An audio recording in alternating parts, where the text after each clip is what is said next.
서울 또는 지방에 주택들이 밀집해 있는 지역들에서 빌라를 짓는 공사 현장은 흔하게 보여질 수 있습니다. 이렇게 지어진 신축 빌라를 분양받는 것은 어떨까요?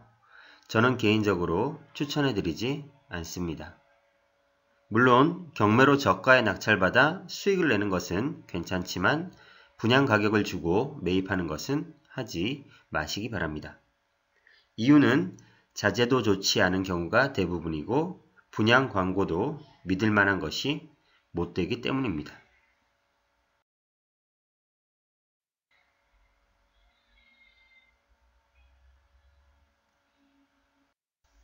예를 들면 신축 빌라는 공부상 18평이라면 베란다 4평을 확장해서 22평이라고 분양 광고를 합니다. 그러나 실제로 4평을 확장했는지 2평을 확장했는지는 개별적으로 측정하지 않고서 소비자는 알 길이 없습니다. 또한 베란다가 없거나 있어도 면적이 매우 좁아서 김치 냉장고나 에어컨 실외기를 놓기도 불편한 경우가 많습니다.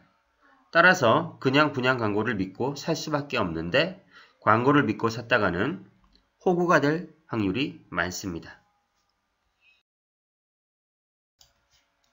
신축 빌라는 다양한 수요층이 있겠지만 가구나 짐이 많지 않은 신혼부부도 그 중의 하나입니다. 몇 년 후 아이가 생기거나 살림이 많아지면 점점 불편을 느끼고 이사를 가야만 하는 상황이 발생합니다.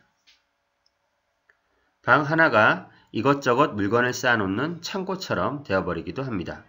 그래서 베란다가 있는 것이 그나마 좋습니다. 하지만 그래도 꼭 신축 빌라를 구입해야 하는 상황이라면 다음 몇 가지를 반드시 확인하시기 바랍니다. 먼저 신축 빌라 분양 당시 등기부등본을 확인해야 합니다. 만약 수십억의 근저당 대출이 있다면 분양받는 것을 심각하게 다시 생각해 보시기 바랍니다.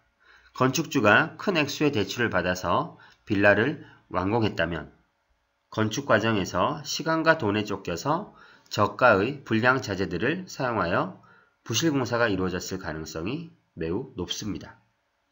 건축주가 금전적으로 여유가 있고 본인이 빌라 최상위층에 살면서 임대를 줄 목적으로 지은 것이라면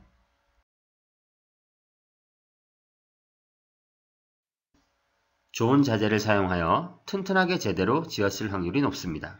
하지만 큰 돈을 대출받아 단순히 빌라 분양 사업을 하는 건축업자는 매월 수백만 원의 대출 이자 부담이 발생하기 때문에 서둘러 짓고 분양해야 수익을 낼 수 있습니다. 따라서 건축 자재는 어차피 도배장판으로 모두 가려지기 때문에 저가의 좋지 않은 자재를 사용하는 경우가 흔합니다. 또한 이렇게 지어진 빌라는 하자가 많을 확률이 높습니다. 벽과 기둥의 시멘트가 빈틈이 생기고 견고하지 않게 됩니다. 특히 겨울에 지어진 빌라는 봄이 되면 날씨가 풀리면서 벽과 기둥의 내부에 얼어붙은 수분이 녹아 곰팡이가 생기게 됩니다. 게다가 누수와 결로 등으로 인한 하자가 발생하여 보수 비용이 지속적으로 들어갈 수도 있습니다.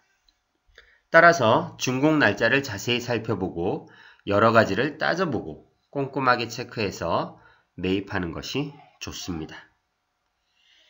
부수적으로 채광 및 옆 건물과의 거리도 확인하시기 바랍니다. 그리고 신축 빌라 분양은 기획부동산 관련 때문에 주의가 필요합니다.